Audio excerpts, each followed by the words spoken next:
Lord. Praise the Lord.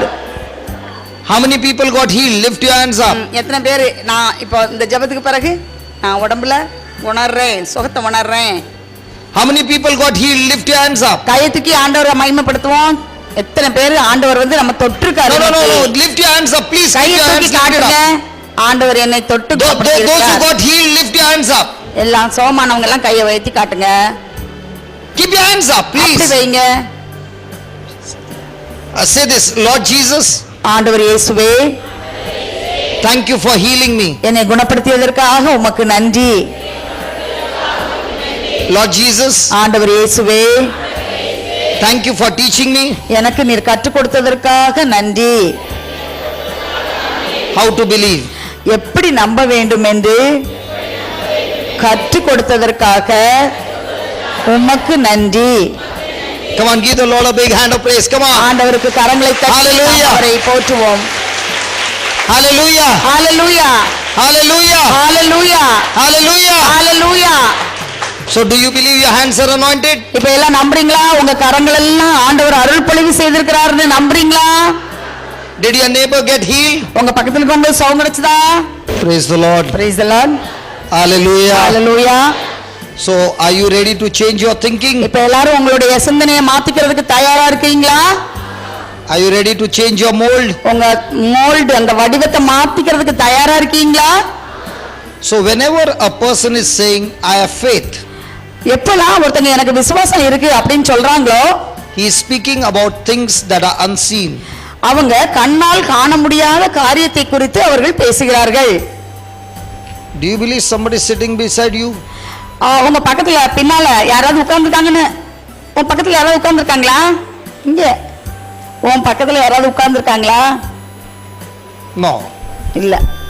Now he is saying nobody is sitting beside him. அந்த தம்பி சொல்றான் பக்கத்துல யாருமே பின்னால ஒருத்தரும் உட்காரல, பக்கத்துல உட்காரலன்னு சொல்றான். Because he cannot see anybody sitting beside. ஏன் சொன்னா அவன் கண்ணால யாரும் அவன் பக்கத்துல உட்கார்ந்துருக்கறத அவனை பார்க்க முடியல.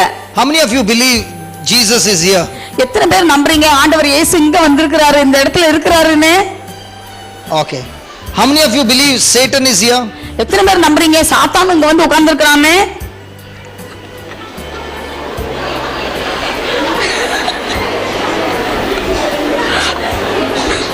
Ask the question again.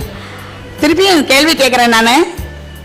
How many of you believe that Satan is here? எத்தனை பேர் சாத்தான் இங்க இருக்கிறான் அப்படின்னு சொல்லி நம்புறீங்க? Satan is 100% here. 100% சாத்தாங்க வந்து உட்கார்ந்துருக்கான்.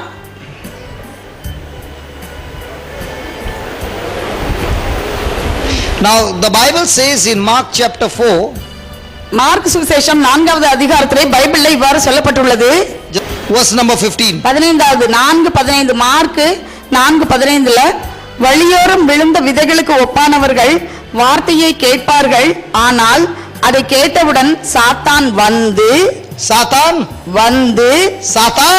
வந்து அவர்களுள் விதைக்கப்பட்ட வார்த்தையை எடுத்து விடுகிறான். So Jesus said, wherever the word of God is preached, ஆண்டவர் இயேசு சொன்னார் எங்கெல்லாம் இறைவார்த்தை போதிக்கப்படுகின்றதோ Satan comes at once. உடனே சாத்தாங்க வந்துருவான். Satan comes at once for what? சாத்தான் எதுக்கு உடனே இங்க வர்றான்? To take the seed out of your heart. அந்த விதையை உங்ககிட்ட இருந்து எடுத்துட்டு போறதுக்கு வர்றான். Hallelujah. Hallelujah. Hallelujah. Hallelujah. So now are you sure Satan is here? இப்போ உங்களுக்கு தெரியுமா நிச்சயமா சாத்தான் இங்க தான் இருக்கறானே? I am sure. நிச்சயமா. Because Jesus said, ஆண்டவர் இயேசு சொன்னார், can I see Satan? எனக்கு கண்ணால சாத்தானை பார்க்க முடியுமா? I cannot see Satan. எனக்கு பார்க்க முடியாது சாத்தானை. But is he here? அங்க இருக்கறானா? He is here because the Bible says so. இங்க இருக்கறான் ஏன் சொன்னா பைபிள் அப்படி சொல்லுது. How will you believe? எப்படி நீங்க நம்புவீங்க? You will believe by faith. நீங்க விசுவாசத்தினால நம்புவீங்க.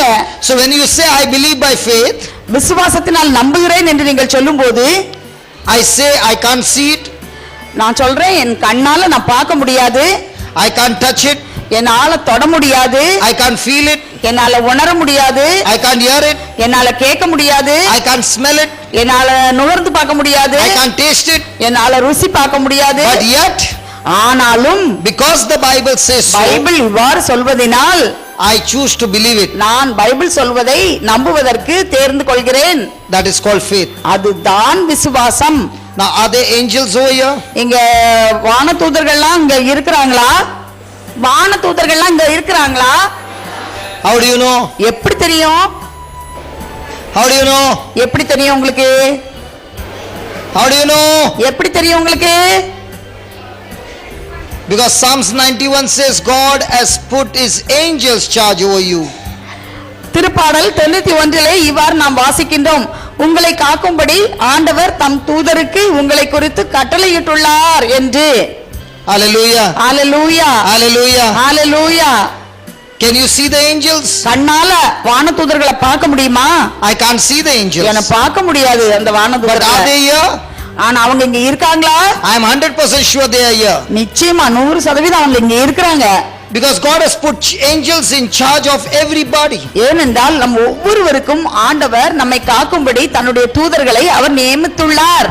Even though I can't see it, என்னோட கண்ணால நான் பார்க்க முடியாட்டாலும் I know that they are here. எனக்கு தெரியும் அவங்க நிச்சயமா இங்கதான் இருக்கிறாங்கன்னு.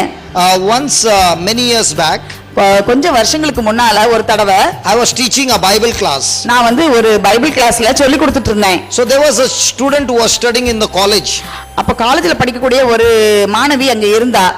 Very, very, very, very extremely beautiful. அவ ரொம்ப ரொம்ப ரொம்ப ரொம்ப ரொம்ப அழகா இருப்பா.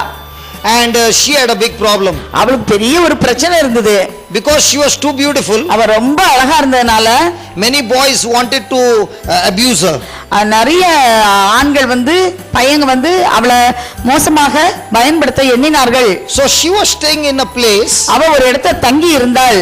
where the road would be lonely. அந்த அவ நடந்து போகக்கூடிய அந்த இடமானது தனிமையான ஒரு பகுதியாக இருந்தது. And at night there was not much light over அந்த there. இடத்துல ராத்திரில நிறைய லைட் இருக்காது. So when she would be coming from the tuition class, அவ டியூஷன் முடிஞ்சு அந்த இடத்து வழியா வரும்போது some of the boys knew at this time she will be coming. அவ இந்த நேரத்துல தான் டியூஷன் முடிஞ்சு வருவான்னு பையங்களுக்கு அதை தெரிஞ்சு வச்சிருந்தாங்க. So they would chase her அவளை துரத்திட்டு போவாங்க. to damage her body. அவளை தொடுறதுக்கு அவளை காயப்படுத்துறதுக்கு அவங்க ஓடுவாங்க. So she would all the time run for her life. அவ எப்பவுமே தன்னை காப்பாத்திக்கிறதுக்கு ஓட வேண்டி இருந்தது. This was happening for a long time. இது ரொம்ப நாளா இப்படி நடந்துட்டே இருந்தது. So she was always scared of boys. அவளுக்கு பையங்களை கண்டா ரொம்ப பயம். So one day she came for the Bible class. ஒரு நாள் அவ பைபிள் கிளாஸ்க்கு வந்தா. And that day I was talking on faith. அப்போ நான் அன்னைக்கு வந்து விசுவாசத்தை பத்தி நான் பேசிட்டு இருந்தேன். And I said how God has given angels charge over you. அப்ப நான் அவங்களுக்கு சொல்லி கொடுத்துட்டு இருந்தேன் எப்படி கடவுள் நம்மை காக்கும்படி தூதர்களை நமக்காக அவர் கொடுத்திருக்கிறாரு அப்படின்னு. You got thousands of angels who are supposed to work for you. உங்களுக்காக வேலை செய்யும்படி ஆயிரக்கணக்கான தூதர்களை ஆண்டவர் தந்திருக்கிறார் என்று சொன்னேன். She heard the teaching. அவ அந்த நான் கற்றுக் கொடுத்ததை நன்றாக கவனித்தாள். And now she was coming from a tuition class. இப்ப டியூஷன் கிளாஸ்ல இருந்து அவ வந்துட்டு இருந்தா. And she decided to believe in the scripture. அன்னைக்கு கேட்ட அந்த வசனத்தை நான் நம்புவேன் அப்படின்னு முடிவெடுத்தாள். So she made this prayer. அப்ப இந்த ஜெபத்தை செய்தாள். All you holy angels, எல்லா ஆண்டவருடைய பரிசுத்த துவான தூதர்களே, all this time I did not know you were with me. இவ்வளவு நாள் எனக்கு தெரியாது நீங்க என் கூட தான் இருந்தீங்கன்னு. Because I could not see you. ஏனென்றால் என் கண்ணால உங்களை நான் பார்க்க முடியல. Even now I cannot see you. இப்ப கூட என்னோட கண்ணால உங்களை நான் பார்க்க முடியல. But I believe God's word by faith. ஆனால் விசுவாசத்தினால் ஆண்டவருடைய வார்த்தையை நான் இப்போது நம்புகிறேன். My God has put you in charge of me. என்னுடைய கடவுள் உங்களை எல்லாம் என்னை காத்துக் கொள்ளும்படியாக அவர் நியமித்திருக்கிறார் என்பதை, To protect me. என்னை பாதுகாத்துக் கொள்வதற்காக. So today when I'm going back home, நான் இன்று என்னுடைய வீட்டுக்கு நான் திரும்பி செல்லும் போது no boy will come anywhere close to me. என் பக்கத்துல எந்த பையனும் வர முடியாது. No one will touch my body. யாரும் வந்து என்னை தொட முடியாது. You will keep them all away from me. அவங்க எல்லாத்தையும் என்னை விட்டு தூரத்துல நீங்க வைத்துக் கொள்வீர்கள். And she began to walk from a tuition class. அப்ப டியூஷன் கிளாஸ்ல இருந்து வீட்டுக்கு நடக்க ஆரம்பித்தாள். She did not run. அவ ஓடல. She kept on praising God. அவ ஆண்டவரை போற்றி புகழ்ந்து அப்படியே நடந்துட்டே இருந்தா. The boys were all there. அந்த பையங்க எல்லாம் அங்க நின்னாங்க. but nobody came close to ஆனா her. ஒருத்தர் அவர் பக்கத்துல நெருங்கி வர முடியல. And she began to realize அவளுக்கு உணர ஆரம்பித்தாள் how the angels kept the boys away. எப்படி இந்த வானதூதர்கள் அந்த பையங்களை தன்னை விட்டு தூரத்திலே அவர்கள் வைத்தார்கள் She என்று. began to do it every day. ஒவ்வொரு நாளும் இதை அவள் செய்ய ஆரம்பித்தாள். And no one could come anywhere close to her. யாருமே அவ பக்கத்துல நெருங்க முடியவில்லை. Could she see the angels? அவ கண்ணால அந்த வானதூதர்களை பார்க்க முடிந்ததா? Never. ஒருபோதும் பார்க்க முடியவில்லை. But did she believe? ஆனால் அவள் நம்பினாளா? Yes, she believed. அவள் நம்பினாள். How could she believe? எப்படி அவளால் நம்ப முடிந்தது? Because she heard the gospel. ஏனென்றால் இந்த நற்செய்தியை அவள் கேட்டாள். Because she heard the word of God. இந்த இறைவார்த்தையை அவள் கேட்டதினால் She changed her thinking அவளுடைய சிந்தனையை மாற்றினாள். from fear to faith. அவளுடைய பயத்திலிருந்து அவள் விசுவாசத்திற்குள் கடந்து வந்தாள். And because she believed, அவள் நம்பியதால் she saw the glory. அவள் ஆண்டவருடைய மகிமையை கண்டாள். Let me give you an example. நான் உங்களுக்கு ஒரு எடுத்துக்காட்டை சொல்ல விரும்புகிறேன். In Genesis 22, தொடக்க நூல் 22வது அதிகாரத்திலே verse number 1, 2, 3, 4 and 5. 1, 2, 3, 5 இந்நிகழ்ச்சிகளுக்கு பின் கடவுள் ஆபிரகாமை சோதித்தார். அவர் அவரை நோக்கி ஆபிரகாம் என, அவரும் இதோ அடியேன் என்றார். அவர் உன் மகனை நீ அன்பு கூறும் உன் ஒரே மகனான ஈசாக்கை அழைத்து கொண்டு மோரியா நிலப்பகுதிக்கு செல். அங்கு நான் உனக்கு காட்டும் மலைகளில் ஒன்றின் மேல் எரி பலியாக அவனை நீ பலியிட வேண்டும் என்றார். அவ்வாறு ஆபிரகாம் அதிகாலையில் எழுந்து தமது கழுதைக்கு சேணமிட்டு தம் வேலைக்காரருள் இருவரையும் தம் மகன் ஈசாக்கையும் அழைத்து கொண்டு எரி பலிக்கு வேண்டிய விறகு கட்டைகளை வெட்டிய பின் கடவுள் தமக்கு குறிப்பிட்டிருந்த இடத்தை நோக்கி புறப்பட்டு சென்றார். 3ஆம் நாள் ஆபிரகாம் கண்களை உயர்த்தி அந்த இடத்தை தூரத்திலிருந்து பார்த்தார். உடனே ஆபிரகாம் தம் வேலைக்காரர்களை நோக்கி, நீங்கள் கழுதையோடு இங்கேயே காத்திருங்கள், நானும் பையனும் அவ்விடம் சென்று வழிபாடு செய்த பின் உங்களிடம் திரும்பி வருவோம் என்றார். So Abraham said to the two men, Abraham அவரோடு வந்திருந்த இரு வேலைக்காரர்களை நோக்கி இவ்வாறு சொன்னார். you wait here with the donkey. நீங்க கழுதையோட இங்க வெயிட் பண்ணிட்டு இருங்க, காத்துட்டு இருங்க. I and my son will go there and worship. நானும் என்னுடைய மகனும் அங்கு சென்று ஆண்டவரை வழிபடுவோம். And then we will come back to you. நாங்க திரும்பவும் உங்களிடத்திலே வருவோம். We will come back to you. நாங்கள் உங்களிடத்தில் திரும்பி வருவோம். We will come back to you. நாங்கள் உங்களிடத்தில் திரும்பி வருவோம். Now Abraham is supposed to offer his son as a sacrifice. Abraham தன்னுடைய மகனை அங்கு பலியாக எரி பலியாக கடவுளுக்கு ஒப்பு கொடுக்க வேண்டும். So how can he say we will come back? அவர் எப்படி சொல்ல முடியும் நாங்க திரும்பி வருவோம் சொல்லி?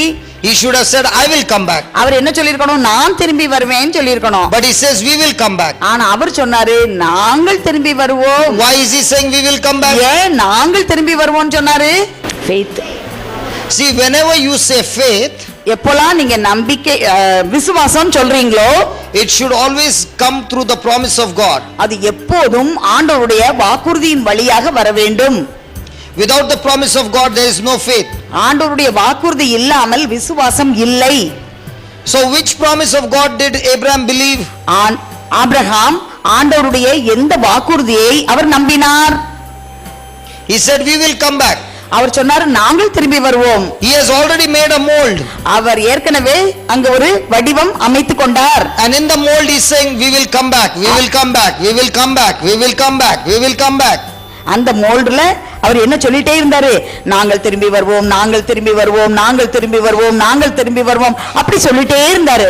But if he sacrifices his son, how will we come back? அவருடைய மகனை அங்கு கொண்டு பலியாக அவர் ஒப்பு கொடுத்து விட்டால் எப்படி அவர் நாங்கள் என்று திரும்பி வர முடியும்? Open to Genesis 21:12. 21:12 நாம் பார்ப்போம். அங்கு அப்போது கடவுள் ஆபிரகாமை நோக்கி, பையனையும் பணிப்பெண்ணையும் குறித்து வேதனைப்படாதே, சாரா உனக்கு சொல்வதையெல்லாம் அப்படியே செய், ஏனெனில் ஈசாக்கின் மூலமே உன் வழிமரபு விளங்கும். So God has said to Abraham, through your son Isaac you will have descendants.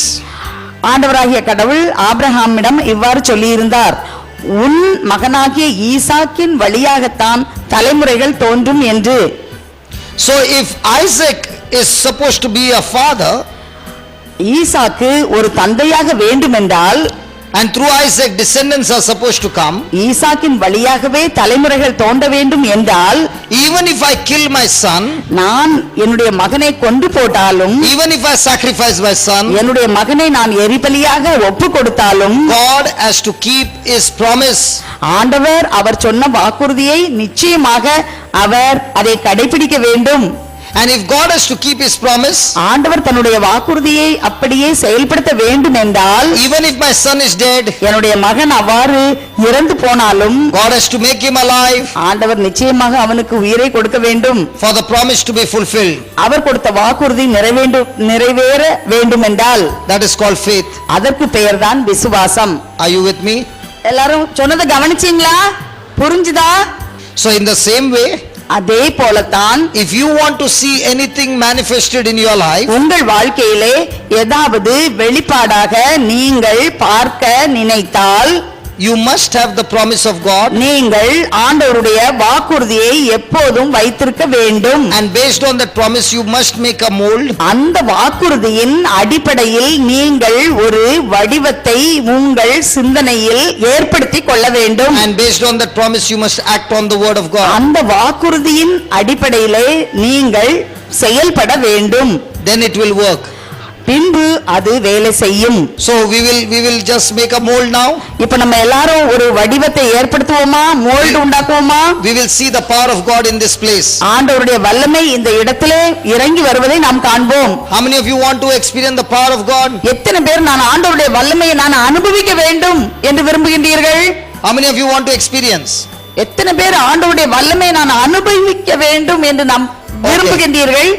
Okay, open to Luke chapter 4 லூக்கா சுவிசேஷம் 4வது அதிகாரத்தை எடுத்துக்கொள்வோம்.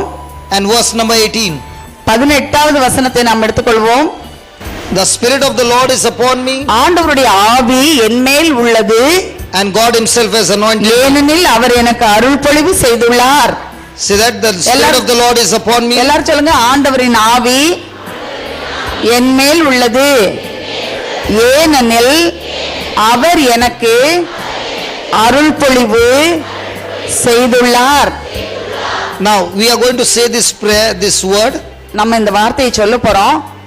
but I want you to make a mold. இப்போ நீங்க ஒரு மோல்டு வடிவமைக்கணும், சரியா? ஒரு வடிவம் உண்டாக்கணும். Do you remember about that lady in pink sari? நீங்க பாத்தீங்களா அந்த சகோதரி எழும்பி நின்னாங்கல்ல, pink sari கட்டினவங்க?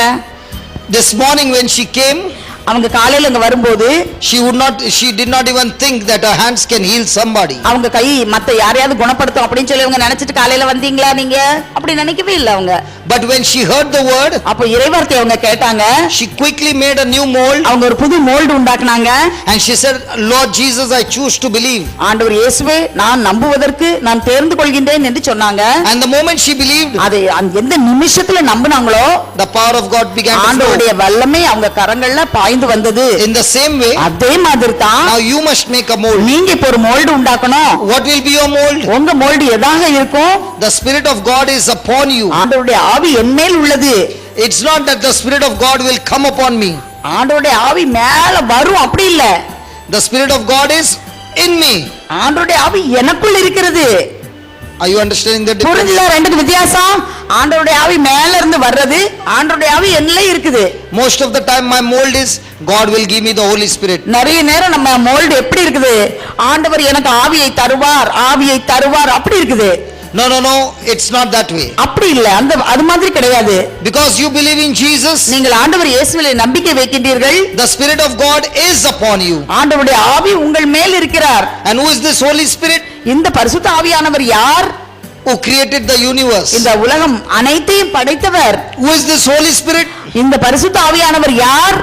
Who did mighty signs and wonders? நிறைய அரும் அடையாளங்களையும் அற்புதங்களையும் நிகழ்த்தியவர். Holy Spirit? யார் இந்த பரிசுத்த ஆவி? The one who was working with Jesus. ஆண்டவர் இயேசுவோடு சேர்ந்து பணி செய்தவர்.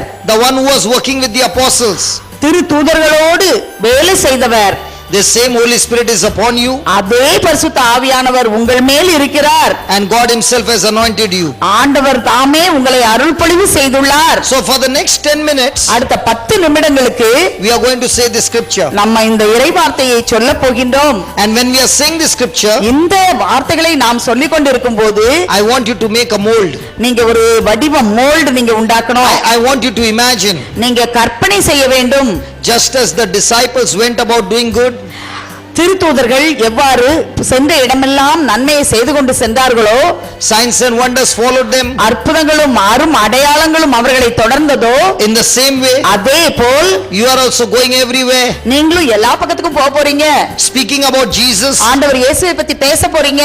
and people are getting touched and healed. நிறைய பேர் தொடப்பட்டு அவர்கள் குணத்தை பெற்றுக்கொள்ள போகிறார்கள். Are you ready to make this mold? இந்த வடிவத்தை உண்டாக்குறதுக்கு நீங்க எல்லாம் தயாரா இருக்கீங்களா? Hello. தயாரா இருக்கீங்களா? Are you ready? எல்லாம் ரெடியா? Close your eyes எல்லாம் கண்ணை மூடிக்கங்க. and say this prayer. இந்த பிரேயரை சொல்லுங்க. Heavenly Father, விண்ணக தந்தையே, just like Abraham believed, Abraham எவ்வாறு நம்பினாரோ, in your promise, உம்முடைய வாக்குறுதியில் நம்பிக்கை வைத்தாரோ, he said that we will come back. அவர் சொன்னார் நாங்கள் திரும்பி வருவோம் என்று. Even before he could sacrifice his son, அவருடைய மகனை பலியாக ஒப்பு கொடுப்பதற்கு முன்னால் இவ்வாறு சொன்னார். he said we will come back. அவர் சொன்னார் நாங்கள் திரும்பி வருவோம் என்று. Because he believed your word. ஏனென்றால் அவர் உம்முடைய வார்த்தையை நம்பினார்.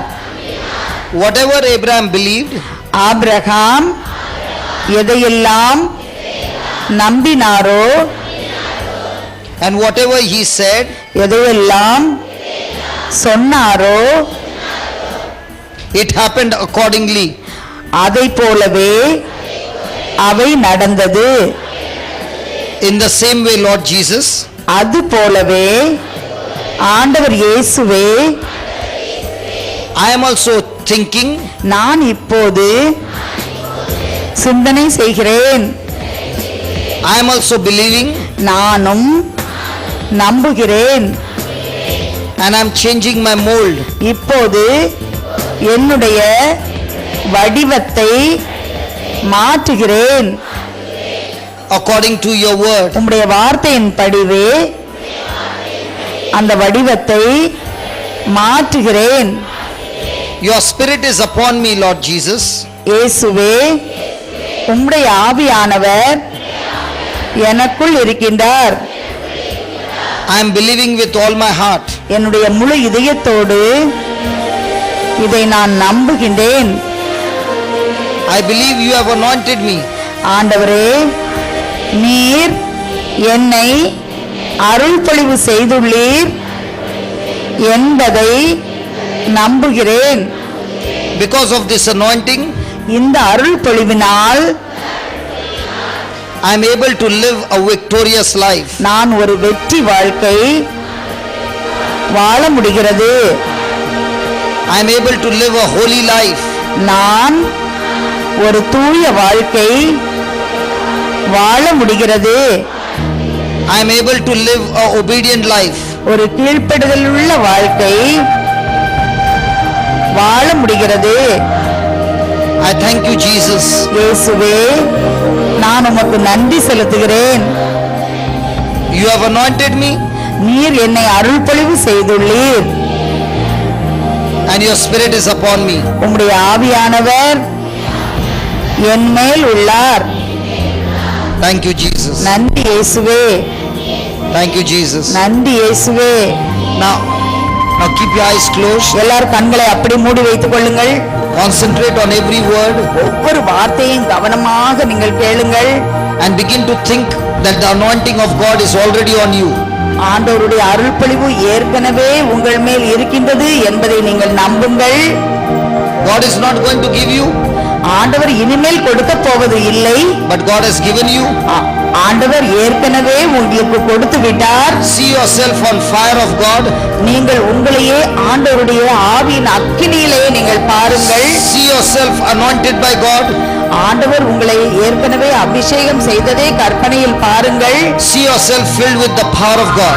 ஆண்டவருடைய ஆவியானவருடைய வல்லமை உங்களை நிரப்பி உள்ளதை நீங்கள் பாருங்கள். See yourself going around and telling everybody about Jesus. ஆண்டவர் இயேசுவை பற்றி எல்லோரிடமும் நீங்கள் நடந்து சென்று சொல்வதை நீங்கள் இப்போது காணுங்கள். See yourself that the mighty hand of God is upon you. ஆண்டவருடைய வல்லமை மிக்க கரம் உங்கள் மீது இருப்பதை இப்போது நீங்கள் காணுங்கள். See that God has chosen you. ஆண்டவர் உங்களை தேர்ந்தெடுத்திருப்பதை நீங்கள் காணுங்கள். See that you are special in God's hand. ஆண்டவருடைய கையிலே நீங்கள் சிறப்பானவர்களாக இருப்பதை இப்போது காணுங்கள். Just as it on the day of Pentecost, பெந்தெகோஸ்து நாளிலே நடந்தது போல் the power of God came on the apostles. திருத்தூதர்கள் மேல் ஆண்டவருடைய வல்லமையின் ஆவியானவர் இறங்கி வந்ததை போல் Believe right now is the Pentecost. இப்போது நீங்கள் நம்புங்கள், இன்று அதே பெந்தெகோஸ்து நாள், And the same fire is on you. அதே ஆண்டவரின் அக்கினியின் ஆவியானவர் உங்கள் மேல் இருப்பதை நீங்கள் நம்புங்கள். You are on the fire of God. நீங்கள் ஆண்டவரின் ஆவியின் அக்கினியிலே இப்போது The இருக்கிறீர்கள். fire of God is on you. ஆண்டவருடைய ஆவியின் வல்லமை உங்கள் மேல் The fire இருக்கிறது. of God is on you. ஆண்டவருடைய வல்லமை உங்கள் மேல் இருக்கிறது. The fire of God is on you. ஆண்டவருடைய வல்லமை உங்கள் The மேல் fire of God is இருக்கிறது. on you. ஆண்டவருடைய வல்லமை உங்கள் மேல்